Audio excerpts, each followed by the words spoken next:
দর্শক, বাংলা হরোস্কোপে আপনাদের স্বাগতম।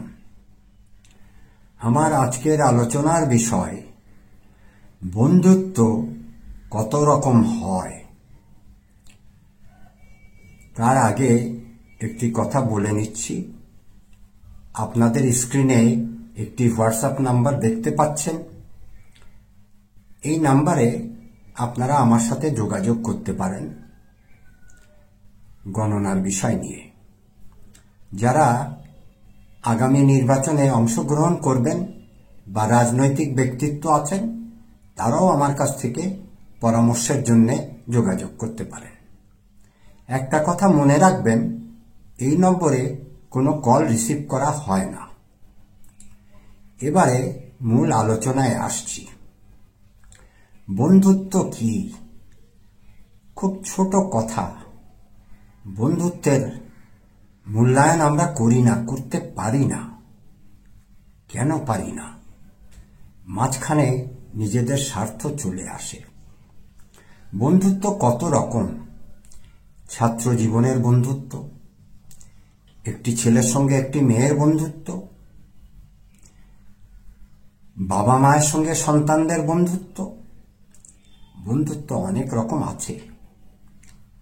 আরেকটি বন্ধুত্ব আছে, সেটি হচ্ছে একটি দেশের সঙ্গে আরেকটি দেশের সুসম্পর্ক বা বন্ধুত্বপূর্ণ সম্পর্ক। আমাদের বাংলাদেশের রাজনৈতিক পরিস্থিতি এখন খারাপ। আওয়ামী লীগ সরকারের পতন হয়েছে। বর্তমানে ডক্টর মোহাম্মদ ইউনূস সাহেব রাষ্ট্র পরিচালনা করছেন। নির্দিষ্ট সময়ের মধ্যে নির্বাচন হবে 2026 সালে। এটি এই সরকারের প্রধান দায়িত্ব। ভারত আমাদের খুব ঘনিষ্ঠ বন্ধু। এটি আমার কথা নয়, ভারতের নেতা নেত্রীদের কথা। আমি বন্ধুত্বের মাপকাঠিতে যাব না। জয়শঙ্কর বাবু কিছুদিন আগে বলেছেন, বাংলাদেশের সবচেয়ে ভালো বন্ধু ভারত। এ কথাটি বলার পরপরই দেখা গেল ভারত আমাদের ট্রান্সশিপমেন্ট বন্ধ করে দিলেন। এ খবরগুলি আপনারা জেনে গেছেন। এমনি তো আপনারা আমাকে বলেন যে আমি খবর শুনে শুনে বলি। আমি তো আর খবর তৈরি করব না, গণনা ভিত্তিক আলোচনা করি। আজকে একটু তার বাইরেও দু চারটি কথা বলবো। দর্শক, আপনাদের কাছে আমার একটি অনুরোধ, আপনারা ভিডিওগুলি পুরো দেখার চেষ্টা করবেন। ভিডিওর মর্মান্ত সারমর্ম বোঝার চেষ্টা করবেন। বাংলাদেশের সঙ্গে 1971 সালে মুক্তিযুদ্ধের পর থেকেই আওয়ামী লীগ সরকারের সঙ্গে ভারতের সুসম্পর্ক রয়েছে। প্রাক্তন প্রধানমন্ত্রী শেখ হাসিনা বলেছেন, আমি ভারতকে যা দিয়েছি তা তারা সারা জীবন মনে রাখবেন। দুঃখের বিষয়, ভারত তা মনে রাখেননি। আওয়ামী লীগের ক্ষমতা উল্টে গেল, সাথে সাথে ভারতও উল্টে গেল। কেন এমন হলো? কিসের শত্রুতা আমাদের ভারতের সঙ্গে? ভারত দাবি করেন তারা বাংলাদেশকে স্বাধীন করে দিয়েছেন, পাকিস্তানকে দুই ভাগে ভাগ করে দিয়েছেন। কেন দিয়েছেন? আমাদের কি একবারও মনে হয় না? আমি নিজ মুখে কিছু বলতে চাই না। ইলেকট্রনিকের যুগ। একটি মোবাইল ফোনে সারা বিশ্ব আপনাদের হাতের মুঠোয়। সেকেন্ডের মধ্যেই সমস্ত খবর প্রচার হয়ে যায়। ফেসবুক, ইউটিউব, কি নাই আপনাদের কাছে? একটি কথা বলবো, আওয়ামী লীগ সরকার পতনের পর ভারত আমাদের সঙ্গে বিমাতাসুলভ আচরণ করেই যাচ্ছে। পরিণতি কি হলো? আমাদের দেশের জনতা এখনো এ কথা বলেননি যে ডাক্তার ইউনূস আমাদেরকে খেতে দিতে পারছেন না। আমরা না খেয়ে আছি, আমাদের ব্যবসা নাই, কাজকর্ম নাই, ইউনূস সাহেব বসাতে আমাদের কি সর্বনাশ হয়ে গেল, এমন কথা আমি এখনো নিজে কানে শুনিনি, ইউটিউব বা মিডিয়া ফেসবুক কোথাও শুনিনি। প্রথমে আপনাদেরকে একটি ভিডিওর অংশবিশেষ দেখাবো। কলকাতা শহরে আমাদের বাঙালি ভাইদের কি দুর্দশা মোদী সরকার করেছেন, সেটির কিছু ক্লিপ আপনারা দেখে নেন। আমরা অনেক সময় ধরে এখানে বসে আছি, একটা প্যাসেঞ্জার নেই, ইনকাম পত্র খুব খারাপ। এভাবে চললে কিভাবে চলবে? আমাদের তো খুবই অবস্থা খারাপ। বাড়ি বউ বাচ্চা আছে, তাদের নিয়ে সংসার চালানো, পড়াশুনো, বাচ্চাদের খুবই অবস্থা খারাপ। ইন্ডিয়ার কতটুকু পড়ছে কিনা পশ্চিমবাংলার মানুষের অনেকটাই পড়ছে। কলকাতা, আমাদের এই বনগাঁ, আমাদের এই টোটাল পেট্রাপোল বর্ডারে যত মানুষ আছে, এই যে যত দেখছেন, সবাই কিন্তু আমরা এখানে বাংলাদেশের উপরেই নির্ভর। তারা না আসলে দুটো পয়সা তো ঘরে তো নেওয়া যায় না, বাচ্চা বউ বাচ্চাগুলো সবাই আছে। সেই হিসাব করে দেখতে গেলে সত্যি কথা বলতে অর্থনৈতিক অবস্থা খুবই খারাপ। বাংলাদেশিদের ছাড়া ধ্বংসের পথে কলকাতা, এখন হাত জোড় করছে ভারত। একসময় যারা বলতো বাংলাদেশিদের দরকার নেই, আজ তারাই বাঁচার জন্য বাংলাদেশিদের খুঁজছে। কলকাতার নিউ মার্কেট সহ সব জায়গায় শুনশান নীরবতা। দোকানদার বসে আছে কিন্তু ক্রেতা নেই, বিক্রি নেই, ব্যবসা নেই। মোদী সরকার একটি বড় রাষ্ট্রের সরকার প্রধান, তিনি কন্যা রাশির জাতক। আমি বলেছি তার সময় ভালো না, সেপ্টেম্বর মাসের পরে তার সময় আরো কিছু খারাপ হবে, এটি আমার গণনা ভিত্তিক কথা। আওয়ামী লীগ ভারতে দল গোছাচ্ছেন। আমি একটি পরামর্শ দেব, ভারতে আওয়ামী লীগ একটা নিজের রাজনৈতিক দল খুলে ফেলুন। বাংলাদেশ ছোট দেশ, এ দেশের আওয়ামী লীগ 15 বছর শাসন চালিয়েছেন, করেছেন। একটু বড় দেশ শাসন করতে পারলে মন্দ হয় না। আর ভারতে ভারতীয় নাগরিকের বাইরেও রাষ্ট্রপ্রধান হয়েছেন। সুতরাং আমাদের প্রাক্তন প্রধানমন্ত্রী বা আওয়ামী লীগের যারা ভারতে আছেন, তারা যদি একটা দল করে ফেলেন, ভারত আওয়ামী লীগ এরকম নামটাম দিয়ে, মন্দ হয় না। ভারতও তো তাদেরকে পছন্দ করেন, তাদের কথা খুব মনে করেন, তাদেরকে একটা সুযোগ দেওয়া উচিত আমি মনে করি। আরেকটি ভিডিওর অংশ বিশেষ দেখবেন, যে কারণে আমি এই কথাটি বলতে বাধ্য হয়েছি।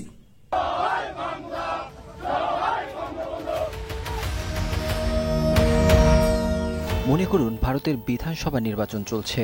সাধারণভাবেই বিশ্বের মানুষের ধারণা প্রতিদ্বন্দ্বিতা করবে বিজেপি, কংগ্রেস, তৃণমূল কংগ্রেস বা সিপিআই। কিন্তু না, বিভিন্ন খবরের শিরোনাম হচ্ছে এবার বিজেপি, কংগ্রেস, তৃণমূল কংগ্রেস এবং সিপিআইয়ের সাথে প্রতিদ্বন্দ্বিতা করছে আরও একটি দল। কলকাতার রাস্তায় স্লোগানে স্লোগানে আকাশ বাতাস কাঁপিয়ে তুলছে একটি দলের জনপাঁচেক নেতাকর্মী। তাদের শোরগোলে মানুষ কান পাতে বাতাসে, আর সেখান থেকেই ভেসে আসে জয় বাংলা, জিতবে এবার নৌকা। কথাগুলো রূপকথার মনে হলেও এটা সত্যি হতে আর বাকি কি। ইতোমধ্যে কলকাতায় স্থাপন করা হয়েছে আওয়ামী লীগের হেড অফিস। ধানমন্ডি থেকে শিফট হয়ে সেটি এখন স্থানান্তরিত হয়েছে কলকাতার রোজডেল গার্ডেনে। সেখান থেকেই পুরোদমে চলছে দল গোছানোর কাজ। আগামী নির্বাচন 26 সালে হবে। আওয়ামী লীগকে প্রস্তুতি নেওয়ার জন্য বলেছিলাম, এমনকি আমি একথাও বলেছিলাম শেখ হাসিনার বিকল্প খোঁজার জন্য। কারণ কি জানেন, আমি যা দেখতে পাই আপনারা তা দেখতে পান না। হাসিনার এই মুহূর্তে বাংলাদেশে আসার কোনো সম্ভাবনা নাই, এটিও আমি আগে বলেছি। আগামী নির্বাচনে বাংলাদেশের যে জাতীয় সংসদ নির্বাচন হবে, সেখানে কিছু চমক রয়েছে। ডক্টর মোহাম্মদ ইউনূস সাহেবকে ছোট করার খুবই চেষ্টা চলছে। খারাপ লাগে, আমরা যখন যে সমস্ত মন্দ কার্যকলাপ করি, মন্দ কথা বলি, এগুলি দেশ বিদেশে সাথে সাথেই খবর চলে যায়, মিডিয়াতে চলে যায়, কাগজে চলে যায়, প্রকাশিত হয়, প্রেস জেনে যায়। সুতরাং কথা বলার আগে একটু চিন্তা ভাবনা করে বলা উচিত। ডাক্তার ইউনূস সাহেব সম্পর্কে কিছু মন্তব্য এবারে আপনারা এই ভিডিওতে দেখবেন। এ যেন বাঘের ঘরে ঘোগের বাসা। ডক্টর মোহাম্মদ ইউনূস নিঃসন্দেহে একজন ওয়ার্ল্ড ক্লাস লিডার, এটাতে কোনো ভুল নেই। একটা সুসংবাদ দিতে আসছে, একটা পরিবর্তন আসছে, আর এই পরিবর্তনটা যদি বাস্তবায়িত হয় তাহলে আপনি নিশ্চিত থাকেন একটা দুয়ার বন্ধ হবে, 10টা দুয়ার খুলবে। ডক্টর মোহাম্মদ ইউনূস স্যার বসে রয়েছে চেয়ারে, মেডিসিন ঠিক জায়গা মতো দিছে। ভাই অত্যন্ত সুখবর একটা, বাংলাদেশে 20,000 কোটি টাকা ব্যয় করে একটা উন্নত মানের হাসপাতাল, যাতে চিকিৎসার জন্য দৌড়ে আমাদেরকে যাইতে না হয় ভারতে, যাইতে না হয় থাইল্যান্ডে, যাইতে না হয় সিঙ্গাপুরে। 48 ঘন্টা যেতে না যেতেই প্রফেসর ইউনূসের অকল্পনীয় সফলতা। চারিদিকে প্রফেসর ইউনূসকে ধন্যবাদের বন্যা। এত বড় সফলতা আসবে ডক্টর ইউনূস সরকারও কল্পনা করেন। আমরা বলছি না ডক্টর ইউনূস অসম্ভবকে সম্ভব করতে পারেন। ডক্টর ইউনূসের পক্ষে আজকে খুব বেশি কথা আর বলবো না, শুধু একটি কথা বলতে চাই। ভারত আমাদের বন্ধু, সে বন্ধু আমাদেরকে কি করল? আওয়ামী লীগ সরকারের পতনের সাথে সাথে বন্ধু শত্রু হয়ে গেল। আমাদেরকে ট্রানজিট বন্ধ করে দিচ্ছেন, আমাদেরকে ভিসা বন্ধ করে রেখেছেন। বাংলাদেশি মানুষ, লক্ষ লক্ষ মানুষ প্রতিদিন ভারতে যেতেন, চিকিৎসার জন্য যেতেন, বেড়াতে যেতেন।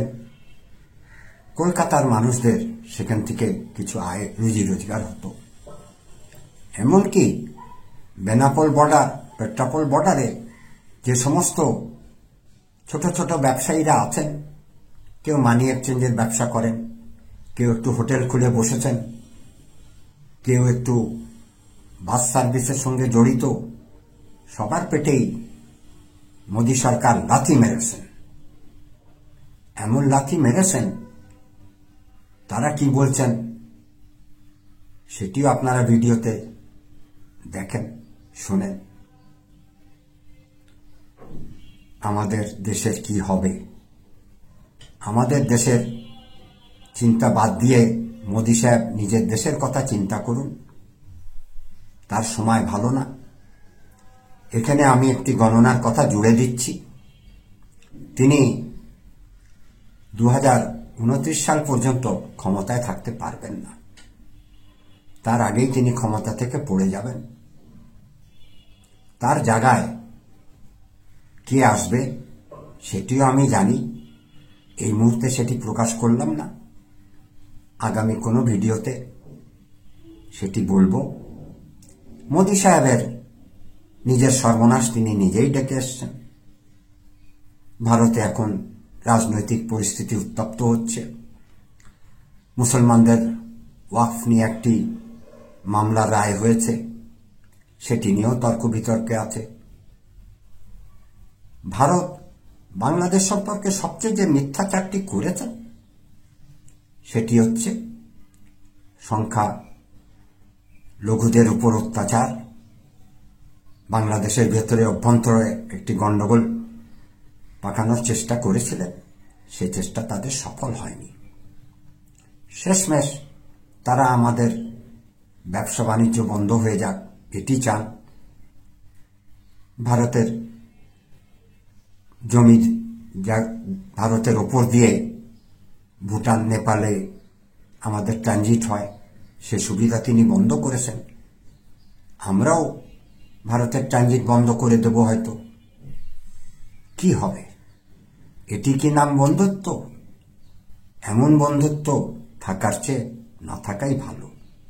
আজকের ভিডিও এই পর্যন্তই। আগামী ভিডিও দেখার অনুরোধ রইল। আপনাদের সকলকে ধন্যবাদ।